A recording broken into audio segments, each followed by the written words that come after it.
কিসে দিয়ে দাও দাদাকে?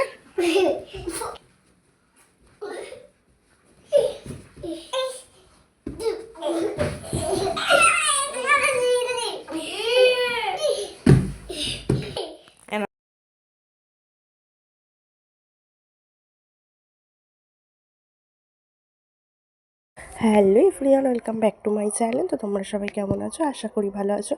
তো আমি ভালো আছি, বলবো না যে নতুন বছর পড়তেই এত বড় একটা বিপদ হয়ে যাবে ভাবতেও পারিনি।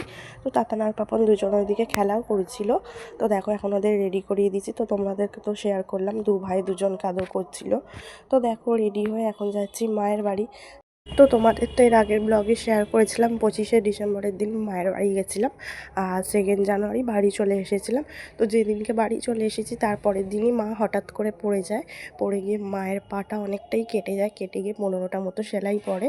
তাই জন্য ভালো নেই, তাই জন্য এখন মায়ের সঙ্গে দেখা করতে যাচ্ছি। তো যেদিনকেও এরকম হয়েছে, যেদিনকে পড়ে গেছে সেদিনকে তো রাহুল কাজে গেছিলো, কাজ থেকে এসে আমাকে মায়ের সঙ্গে দেখা করতে নিয়ে গেছিলো। তো রাত করেই দেখা করতে গেছিলাম, তো বেশিক্ষণ ছিলাম না, তো দেখা করেই চলে এসেছিলাম। তো এখন তো ডক্টর বলেই দিচ্ছে পুরো বেড রেস্ট, হাঁটতে পারছে না, তাই জন্য কি থাকতেও পারবো না। তাতান আর পাপান তো মাকে দেখলেই কোলে উঠবে বলে লাফালাফি করবে, বায়না করবে, পায়ে লেগে যাবে, তাই জন্য গিয়ে থাকতে পারছি না। তারপর দেখো এখন একটু ঠিক আছে, তাই জন্য এটা হচ্ছে পরের দিন গেছিলাম দেখা করতে। তো সেই ব্লগই তোমাদের সঙ্গে শেয়ার করছি। তো দেখো একদিনই তো ছুটি রাহুলে, তাই জন্য বাজার করে নিলাম, ওইদিকে সবজি বাজার করার ছিল কিছু, তো এদিকে বাজার করে নিলাম। তো আগে বাজার টাজার করে নিই, তারপরে দেখো বাড়িও চলে এসেছি। আর বাড়ি এসেই দেখছি মায়ের পায়ে ব্যথা নিয়ে মা পাটিসাপটা, তারপরে দুধ পিঠে, দুধ পুলি যাকে বলে, তো করেছে। যদিও বা দিদি হেল্প করেছে অনেকটাই, মা বসে বসে যেটুকুনি করার করে দিয়েছিল, তো দিদি হেল্প করেছে। তো বিকেলবেলা ওই 5টা নাগাদ গেছিলাম, তো এখন 8টা মতো বাজে। তো এখন বাড়িও চলে যাচ্ছি, কারণ শীতকাল, বেশি রাত করে গেলে তাতানার পাপানের ঠান্ডা লেগে যাবে। তো মা তো রান্না করতে পারছে না, তো বাড়ি গিয়ে আবার রুটি করতে হবে। তো অল্প করে মাটন করেছিল দিদি, তো সেটাই পাঠিয়ে দিচ্ছে আমার রাহুলের জন্য। তো গিয়ে বাড়িতে খালি রুটি করব। তো দেখো তারপরে বাড়িও চলে এসেছি, আর এদিকে সব সবজিগুলো ঢালাঢালি করছি।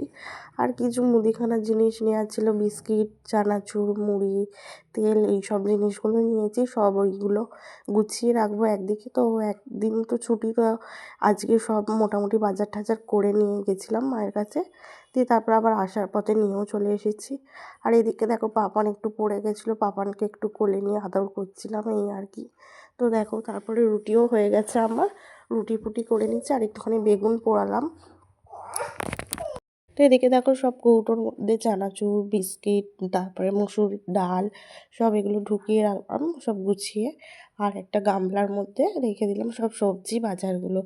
তো একটু বেগুন পোড়ালাম, সেটা মাখবো, পেঁয়াজ, কাঁচা লঙ্কা, তারপরে টমেটো, এইটা দিয়ে মাখবো।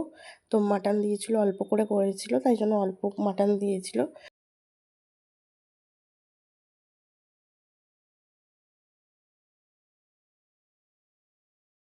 তো এদিকে দেখো বেগুন পোড়াটা হয়েও গেছে, এখানে মাখছি, সব কিছু কুচিয়ে নিয়েছি আগে, দিয়ে মাখতে বসে গেছি। তো মাটনটা এবার গরম করব, গরম করে তারপরে খেতে বসে পড়বো। তো চলো আজকের ব্লগটা এতটাই, যদি ভালো লেগে থাকে লাইক কমেন্ট আর চ্যানেলটাকে সাবস্ক্রাইব করে দিও। তো চলো আজকের মতো টাটা, আবার নেক্সট ভিডিও দেখা হচ্ছে। তো চলো টাটা।